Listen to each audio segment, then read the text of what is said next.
Pasar keuangan Indonesia di awal pekan ini akan bergerak volatile seiring dengan sentimen dari dalam dan luar negeri. Kondisi pasar keuangan Indonesia masih belum membaik dari hantaman pekan lalu. Pergerakan IHSG akan dipengaruhi oleh melemahnya nilai tukar rupiah dan telah dimulainya tahapan pemilu, yakni pendaftaran Capres dan Cawapres. Dan untuk membahasnya, sudah bergabung melalui sambungan virtual praktisi pasar modal Hans Kueh. Selamat pagi Pak Hans. Ya, selamat pagi Pak. Ya Pak Hans, kalau kita bicara mengenai kondisi internal, salah satu yang menarik kalau kita bicara mengenai rupiah. Rupiah sangat terdepresi terkait dengan kondisi keuangan yang dalam negeri meskipun baik, laporan keuangan baik, kemudian juga keputusan Bank Indonesia, tapi rupiah itu terkoreksi Pak dalam minggu kemarin. Kalau Bapak melihat itu salah satu faktornya. Kemudian aliran dana asing juga banyak yang keluar pada pekan lalu. Bagaimana Anda melihat kondisi ini di mana satu sisi kalau kita bicara politik sudah mulai melakukan tahap pertama pengumuman Capres, Cawapres, kemudian pada minggu ini juga akan ada pendaftaran Capres dan Cawapres. Ya, memang kalau kita lihat faktor utama pasar saat ini adalah tensi geopolitik yang memanas ya.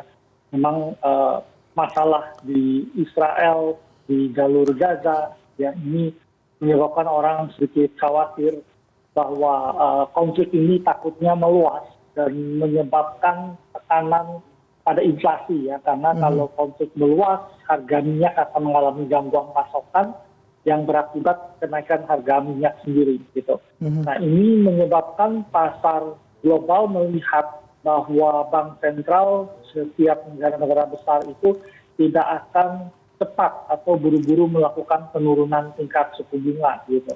Nah ini yang menjadi masalah karena diperkirakan bank sentral itu akan menahan suku bunga mereka dalam jangka panjang tetap tinggi yang menyebabkan terjadi sell off pada obligasi ya, terutama US ya. Nah sell off inilah yang menyebabkan terjadi pelemahan pada yield obligasi Indonesia dan menyebabkan rupiah kita melemah gitu.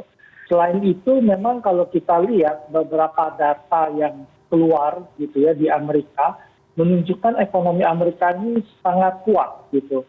Salah satunya adalah data tenaga kerja kemarin ya, selain pengangguran gitu ya, yang ternyata data yang baik ini ternyata nggak terlalu bagus bagi pasar. Ini menyebabkan orang berpikir pasar tenaga kerja Amerika terlalu kuat gitu ya, dan mereka berpikir bahwa Fed tidak akan buru-buru melakukan penurunan tingkat suku bunga. Jadi memang pelemahan rupiah lebih difaktor oleh faktor luar negeri, di mana kondisi tekanan menunjukkan memang indeks US dollar cukup kuat dan arah dana memang bergerak ke aset yang lebih aman posisinya. Pak, ini yang menarik kalau Anda katakan tadi mengenai yield Amerika Serikat yang mencapai 5% di 16 tahun terakhir ya pada Kamis pekan lalu waktu Amerika yang juga menjadi kekhawatiran adalah para investor beralih ke obligasi dibandingkan dengan saham dan juga kenaikan kartu kredit, pinjaman mobil, kemudian juga kepemilikan rumah. Bagaimana Anda melihat hal ini terkait dengan kondisi internal meskipun politik Indonesia relatif kondusif sampai dengan pagi hari ini, Pak? Ya, ini memang jadi sesuatu PR sendiri ya bagi global, karena Amerika tadi pemerintahannya Federal Reserve berpikir bahwa sesudah rangkaian kenaikan tingkat suku bunga yang sangat agresif, harusnya ekonomi Amerika itu melambat. Tapi terlihat bahwa masyarakat tetap melakukan konsumsi, pasar tenaga kerja tetap ketat ya dengan angka pengangguran yang relatif rendah gitu ya. Nah ini memaksa memang Federal Reserve harus menahan suku bunga di atas dengan periode yang tinggi tadi.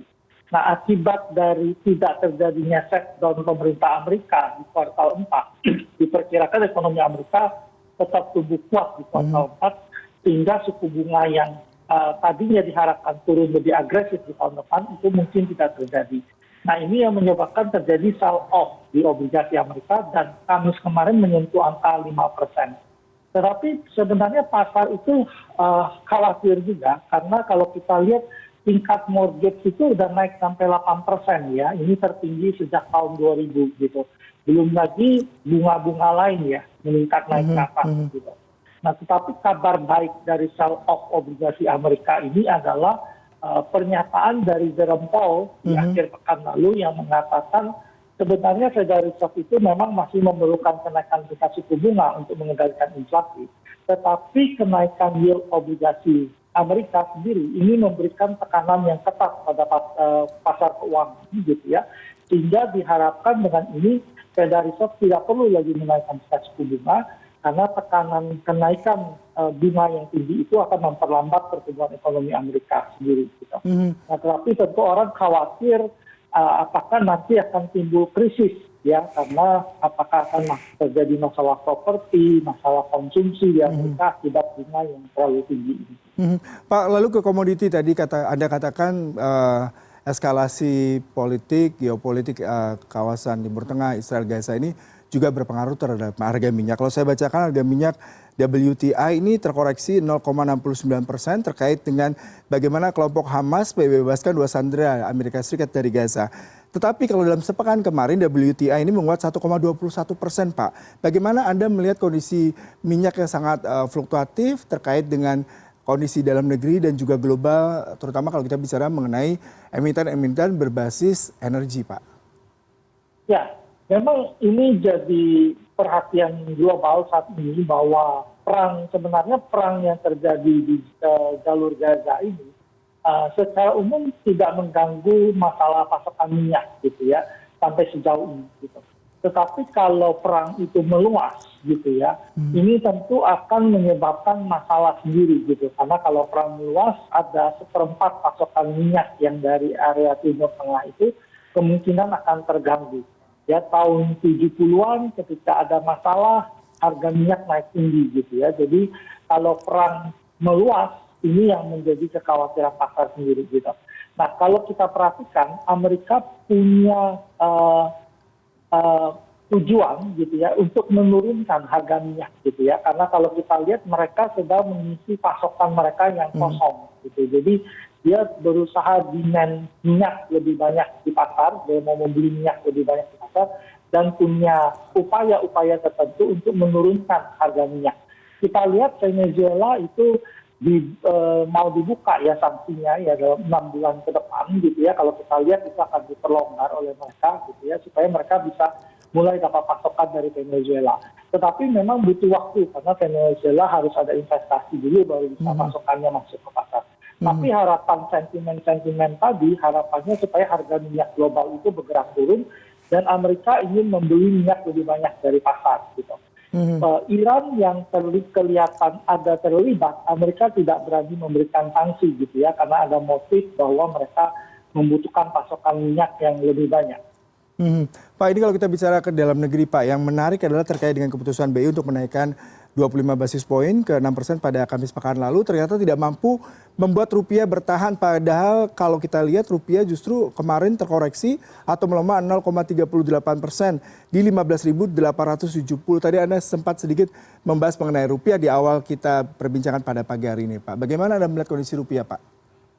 Ya, ini memang jadi sesuatu yang juga diperhatikan sekali oleh BI gitu ya, bahwa rupiah menghadapi tekanan pelemahan gitu ya. Jadi tadinya kalau kita lihat di sempat sudah 14.600-an ya waktu di bulan Mei gitu ya ketika rupiah menguat gitu ya.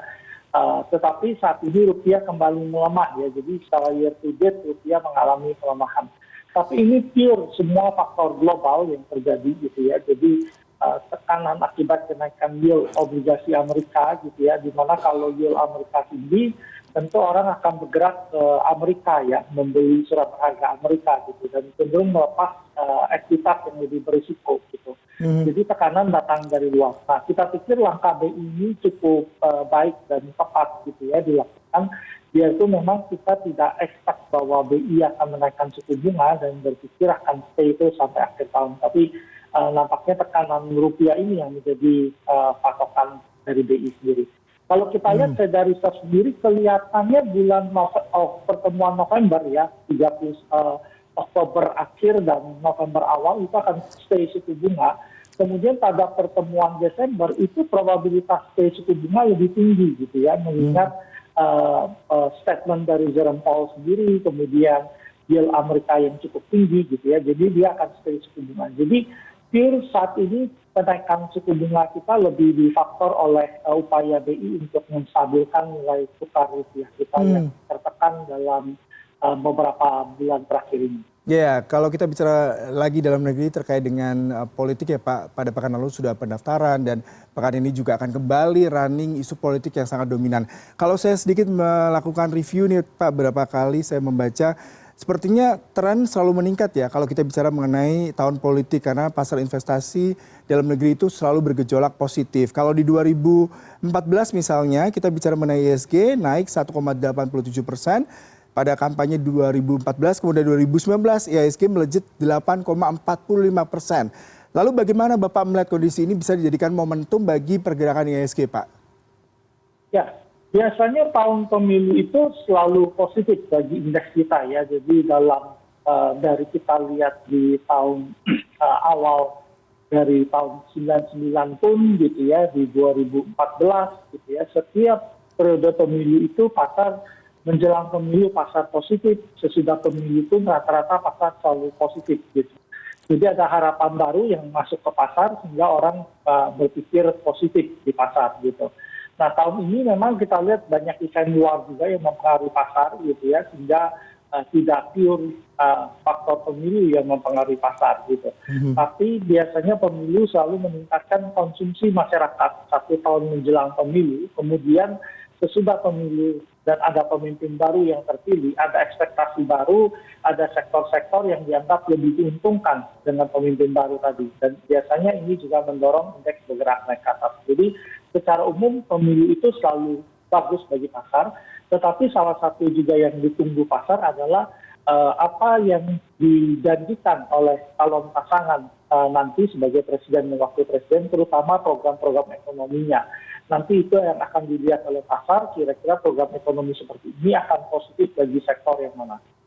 Nah, kita bicara mengenai keuntungan ya Pak. Beberapa pelaku pasar juga melihat tokoh-tokoh yang kemarin sempat diisukan akan mendampingi beberapa capres, salah satunya kalau kita bicara mengenai saham Mari Pak. Atau kita bicara mengenai Pak PT Mahaka Radio Integra Tbk atau Mari, ini kalau kita lihat selama sepekan itu menguat 34,7%.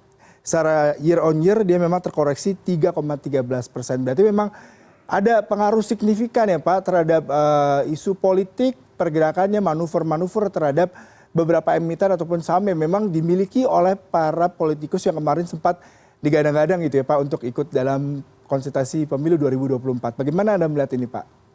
Ya, memang kalau kita harus akui bahwa harga saham itu bergerak karena ekspektasi ya. Jadi pasar punya ekspektasi bahwa ketika ke depan satu pemimpin memimpin, ada sektor, ada saham tertentu yang lebih unggul. Nah biasanya memang beberapa tahun terakhir juga ya dalam pemilu belakangan juga selalu dikaitkan gitu ya antara pemimpin yang akan terpilih tadi dengan grup saham mereka sendiri gitu. Jadi ketika diperkirakan calon tadi akan menang, maka biasanya saham-saham dalam grup mereka terapresiasi naik gitu. Biarpun dalam kenyataannya ketika seorang pemimpin naik ke atas gitu ya, mereka biasa bertindak untuk kepentingan negara gitu ya, jadi tidak lagi bertindak dengan untuk kepentingan grup mereka gitu. Jadi lebih ke arah sentimen saja gitu ya. Jadi kita udah melihat beberapa pemimpin sebelumnya gitu ya, jadi kita pikir secara umum cuma sentimen yang mempengaruhi pergerakan saham tersebut. Ya, Pak Hans terakhir nih rekomendasi saham sepanjang pekan ini yang menarik yang bisa jadikan referensi buat para pemirsa CNN Indonesia Business Referensi, Pak. Ya, kalau kita lihat indeks hari Jumat ada perlawanan gitu ya, jadi mungkin pasar akan sideways, mungkin ada rebound pun tipis gitu ya, kalaupun terkoreksi cenderung tipis gitu. Support indeks di 6803 sampai 6783, resisten di 6888 sampai 6968. Nah, kita rekomendasikan saham pertama BCA ya, hari Jumat menguat, akumulasi beli di 8.700 sampai 9.000, cut loss di bawah 8.500, target kita 9.350 sampai 9.550. Kemudian yang kedua ICBP ya, kemarin juga rebound di hari Jumat, akumulasi beli di 10.200 sampai 10.700, cut loss di bawah 10.000, target kita 11.200 sampai 11.700. Yang ketiga ISAP ya, ini lagi sideways terkoreksi gitu ya. Akumulasi beli di 9.600 sampai 10.100, cut loss di bawah 9.400. target kita 10.450 sampai 10.850. Kemudian kita juga rekomendasi beli untuk MAFI ya di area 1.795 sampai 1.915, cut loss di bawah 1.750, target kita 1.990 sampai 2040. Kemudian yang terakhir saham SAME, SAME ya kita rekomendasi beli di 340 sampai 356, cut loss di bawah 330, target kita 370 sampai 392. Baik Pak Hans, terima kasih untuk perbincangannya pada pagi hari ini Pak. Salam sehat selalu Pak. Ya, terima kasih Pak. Selamat pagi.